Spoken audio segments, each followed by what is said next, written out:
আসসালামু আলাইকুম বন্ধুরা, সবাই কেমন আছেন? আশা করি সবাই ভালো আছেন। এই দেখেন, গ্রামের আসলে মজাটাই অন্যরকম। এই দেখেন, দুপুরের দিকে এই যে আমরা জয়পুরহাটের দিকে বলি তালের থলথলি বা অনেকে বলে তালকুড়া। এটা খাওয়ার জন্য এসে গাছে উঠছে এক ছোট ভাস্তা।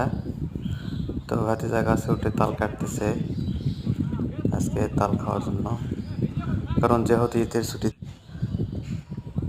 ঢাকা থেকে বা যারা শহরে থাকে তারা গ্রামে আসছে বন্ধু বান্ধব, যার কারণে তাল কাটতেছে তাল খাওয়ার জন্য।